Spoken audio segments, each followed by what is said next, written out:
Good morning. It's 5:30 in the morning, and that means it's time for me to pull out another canister from the Random Object Randomogrifier, throw the object up on the stage here, and see what it's going to look like when I draw it. We do this every morning. We chat, we talk about weather, we talk about Spanish word of the day, we talk about scantily-clad women occasionally. We talk about snails. Let's talk about eggs, baby. We talk about it all. So let's just turn the page and get started.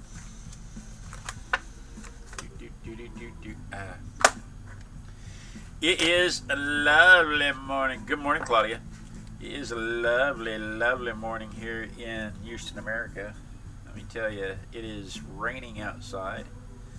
And I was talking with my dad. There's a radio personality here in Houston that encourages people to call their folks, and I just think it's a great idea. He says, people talk about, I don't have anything to say, I don't know what to talk to my parents about, and he says, well, talk to them about the weather, because once you get your parents talking about the weather, they will talk to you, and they will be happy to talk to you, and they love to talk about the weather anyway, because just like you, they don't have anything going on either. And so any kind of conversation they can have with you, they're appreciative to have with you. And he says, just call them up and say, did you get any of that rain last night? And he says, I guarantee you they're going to come back with, we sure needed that rain. How much rain did you get? And so it's a running joke between me and my folks that's anytime it rains, did you get any of that rain last night? Yes, I did. And it's especially funny because I did text my boss this morning, and I told him I couldn't make it in because I'm on a motorcycle. I told him I can't make it in because I'll melt.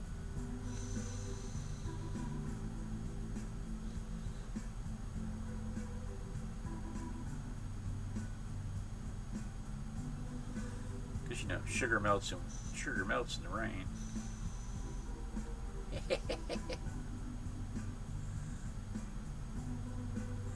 We'll see what he says. He's got a really good sense of humor when it comes to stuff like that. We'll see what he says.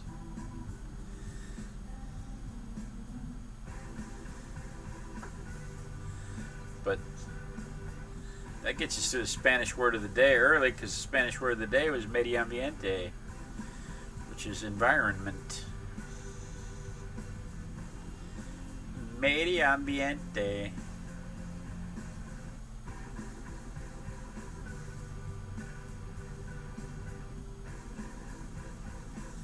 I'm not really trying to go for details just yet. Right now we're trying to get composition.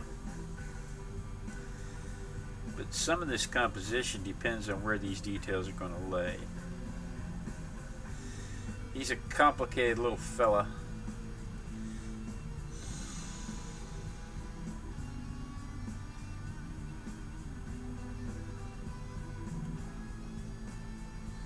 And look at the California cool. I don't know if you can see this, but look at the California cool. We've got on this side there's the curve, and on this side there's the straight.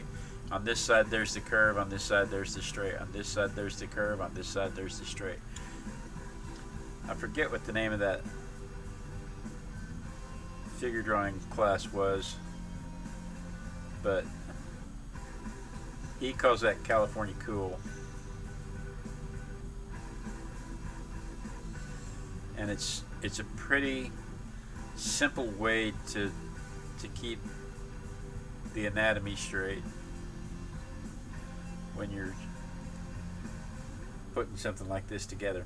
Alright, I got the composition. The composition went down pretty fast. Is this a person or a quad? This one, Claudia, is a quad on its handlebars.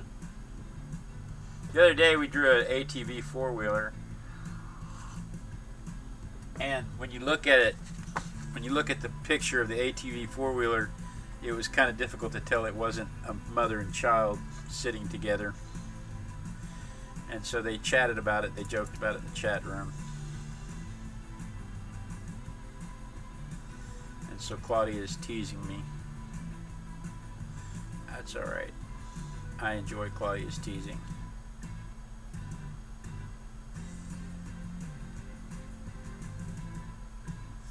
But yeah, this one is a four-wheeler on its handlebars.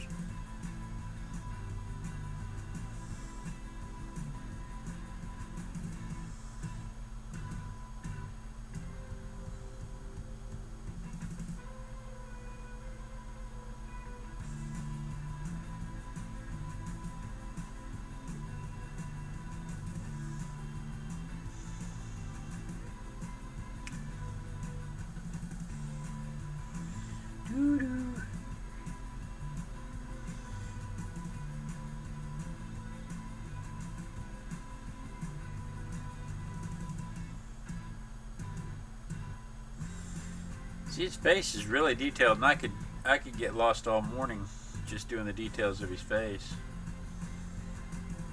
I'm not going to, but I totally could. I'm gonna stop with what I've got there because, like I said, it's real easy.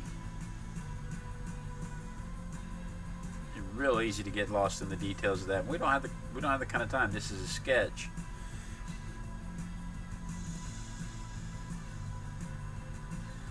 And besides that, if you draw the fun part first, you'll never get to the part you don't like.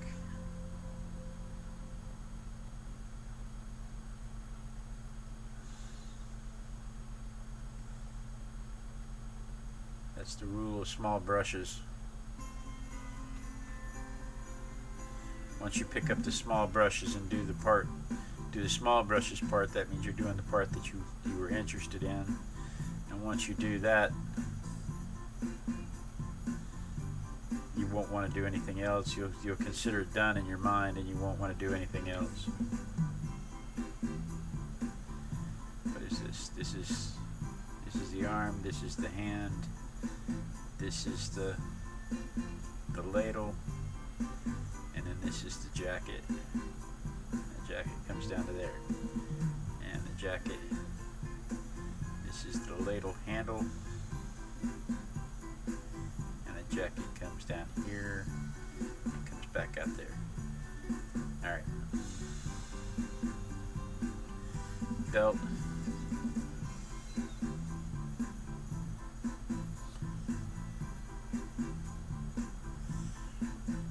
Button, button, button, button, button,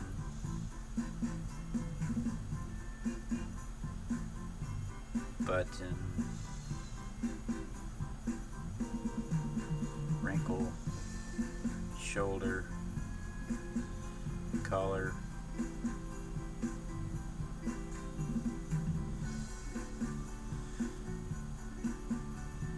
can't talk already. Well, you know, I'm doing a pretty good job talking, but I mean, it's not exciting. I don't think it's exciting.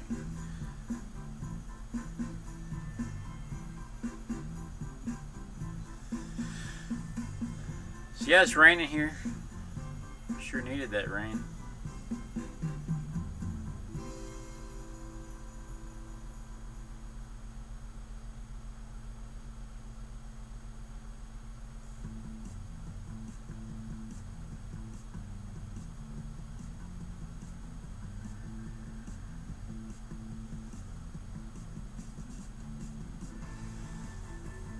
Sounds like it stopped though.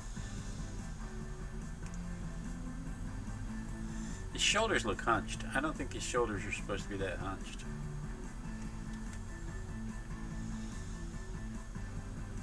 Be alright.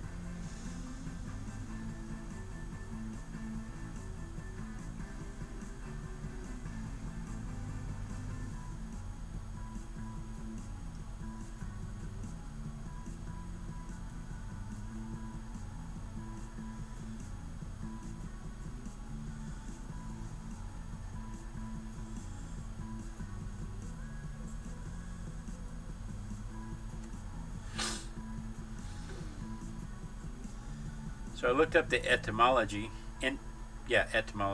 of the word chef. which I kind of already knew.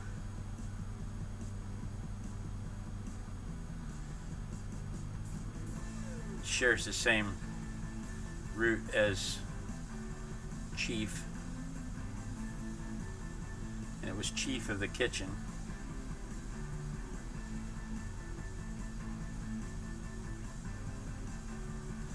Chef de cuisine was the official French title. I don't speak French though. Chef de cuisine. And it got shortened to just chef.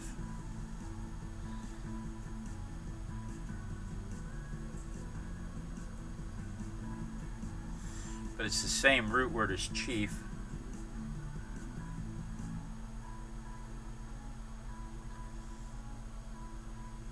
From the Latin caput, or head. But not head like the head on your body, head like head of the army.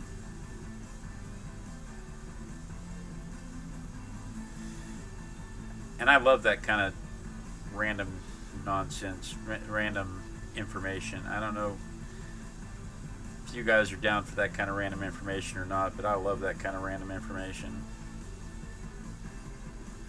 I will spend hours once I get exposed to a phrase and a root word and the etymology. I will spend hours trying to figure out relations and how it relates to other phrases. Like he's kaput. Does that mean his head's gone? What is it? How did that come to mean tired?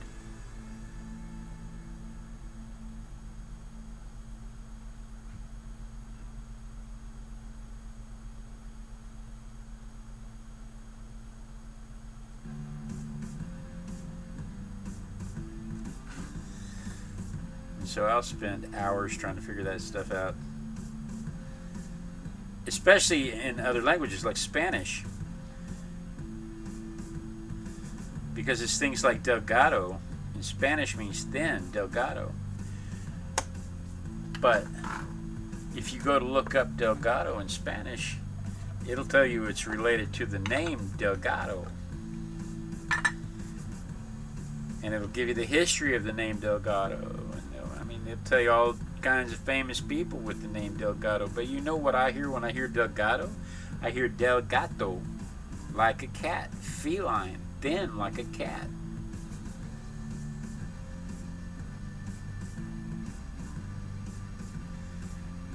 And you don't find any references at all that say that Delgado has any relationship whatsoever to cats, and I find that hard to believe.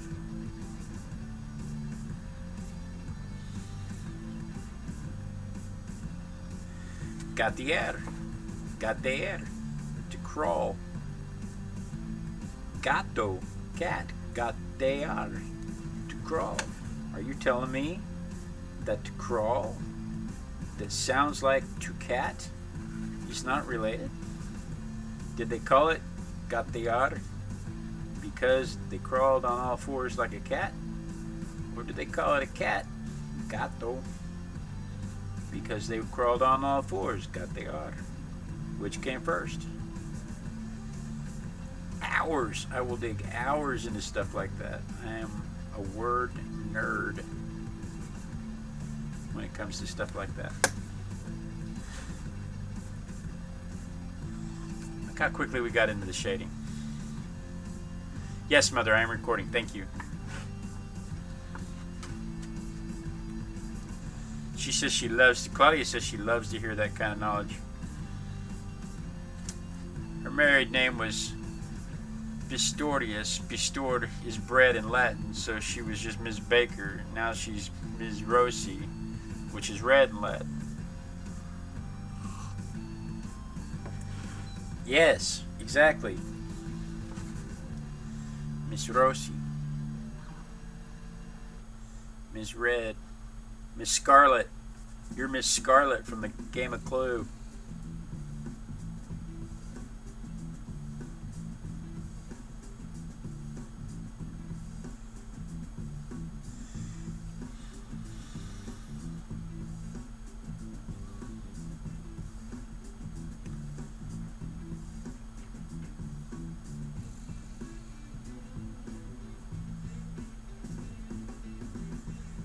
Italian. But you're not Italian. Well, I don't know. Are you? Is your ethnicity Italian? I don't know if your ethnicity is Italian. I know you're in the Netherlands, but that doesn't mean your ethnicity is not Italian. You know, I'm in the United States, and my ethnicity, my phenotype is European.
Like I said, hours. I will spend hours going down those rabbit holes. And the worst part about it is, I can't stop until I'm satisfied. I got called out for it just the other day. Once I start talking about it, I can't stop talking about it until I've said the whole thing.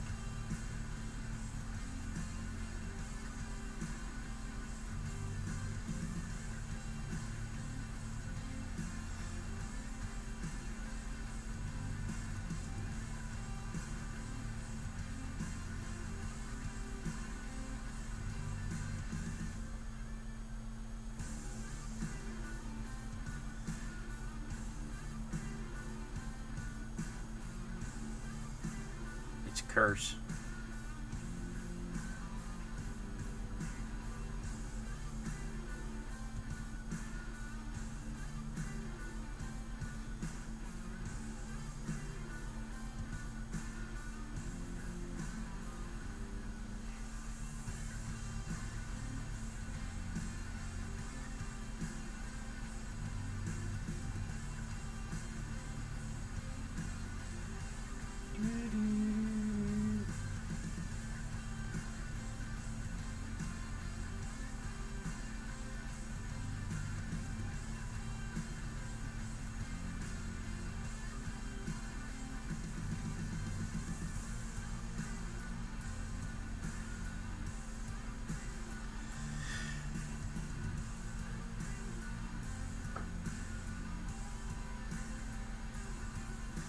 Now let's squint at this for a minute.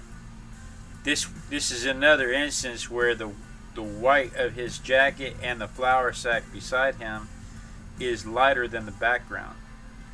And so if I don't darken the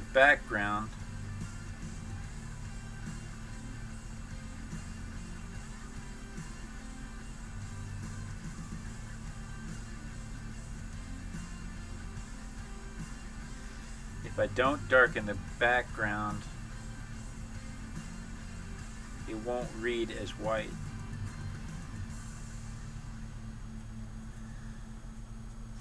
So after we get the shadow in, we'll go back and spend some time darkening the background. How are we doing on time?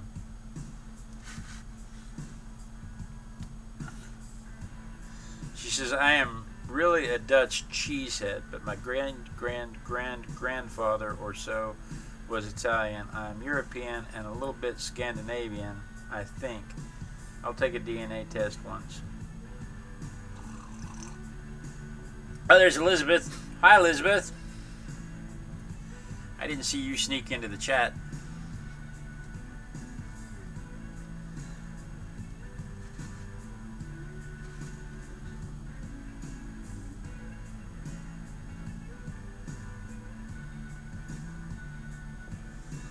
I think it's easier for the European folks to join me than it is for the North American folks to join me at this time of day.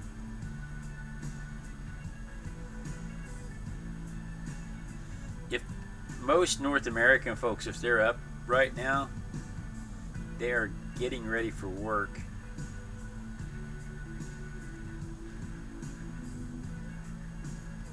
And not likely to have time to stop and watch some rando sketch on the interwebs.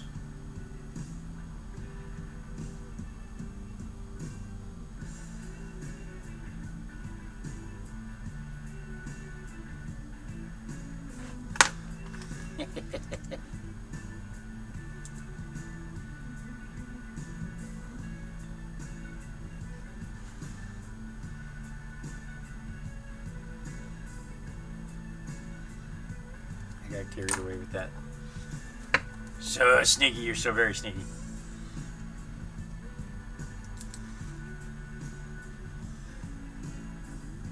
And so Elizabeth is Dutch also. And Claudia's on her lunch break because it's 12:30 in the Netherlands.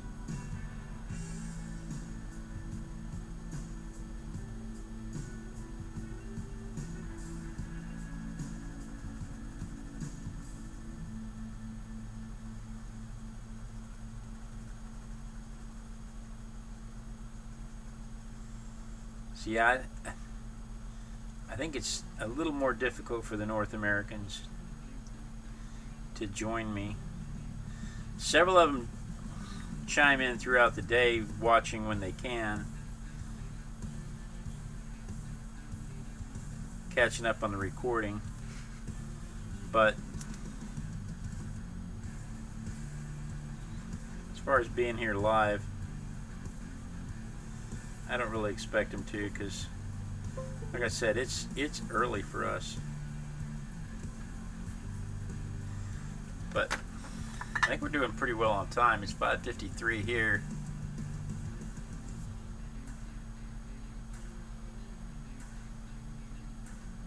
Elizabeth is in the Netherlands also. Well, you guys should know each other then. I've seen the Netherlands on a map. It's only about that big. The whole country is only about that big. So you guys should know each other.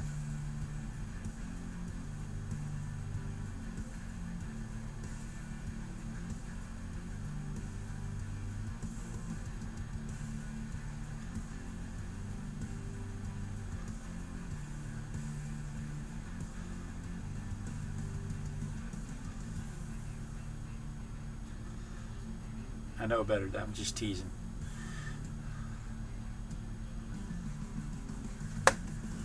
Alright. So let's go through here and let's make sure that everything that is not white is not white. You know what I never shaded in? He's got a shadow on his arm from his vestiture. And then his arm is casting a form shadow. And his arms are not white. His face is not white. Right? But all of this is, I want to make sure we go through and let's preserve that. So let's pick up any stray marks that are in there that might suggest that that uniform is not a stark white, or that that flour sack is not a stark white. And then just like with the polar bear the other day, we'll come in, and if we start way over here, because we have to include the shadow, if we don't shade over the shadow won't be dark enough. She's almost in Belgium and you're between The Hague and Rotterdam. You know, what that says to me is that, like, you're 10 minutes apart by train.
See how that brings that white out?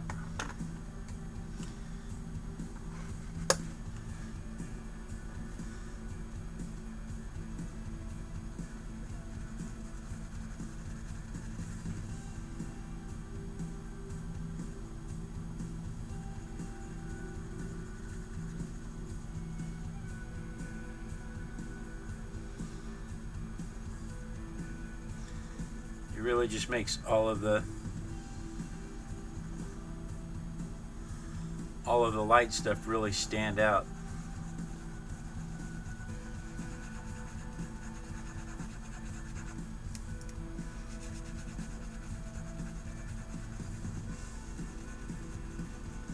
In a painting, I would mix up a warmer cool gray, and I would obscure the background with a warmer cool gray to get this effect.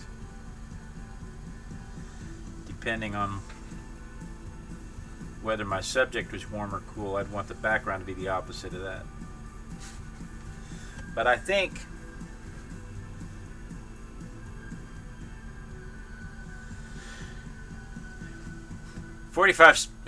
Claudia says it's a 45-minute drive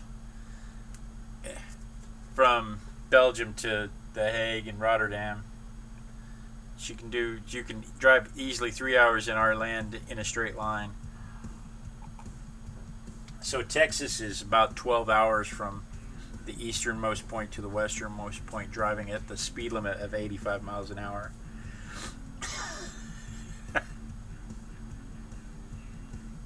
Today is the 23rd of April.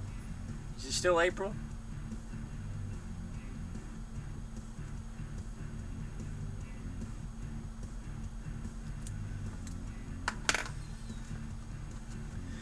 Yeah, it's an 8-hour drive.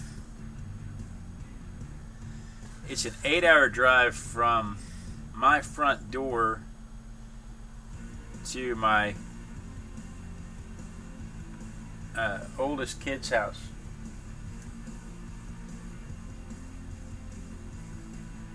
In Oklahoma. It's still April for 8 more days. They're telling me, yep. Still April. For a few more days anyway, huh? 7 or 8 days. 7 or 8 days, whatever it takes. Alright, so let's see how we did here. Would we call that a good rendering? I would call that a good rendering.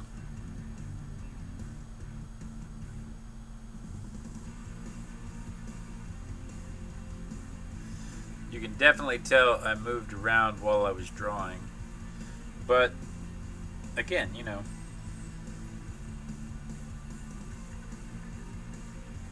it's a morning sketch. It's not a This isn't anything that's supposed to hang in the louver.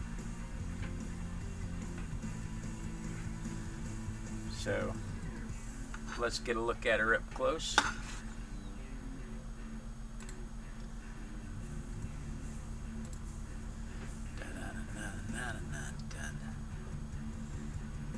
See how that shading, once you shade that background in, makes that white pop like that?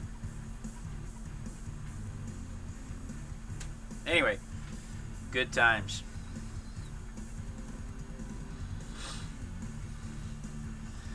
Claudia says it's 8 hours to France. 8 hours when she drives south to France.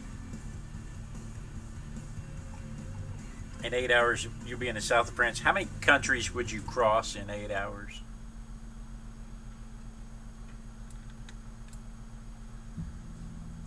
We wouldn't get out of Texas in 8 hours. It's as far from the southern tip of Texas to the northern tip of Texas is as far as it is from the northern tip of Texas to Canada.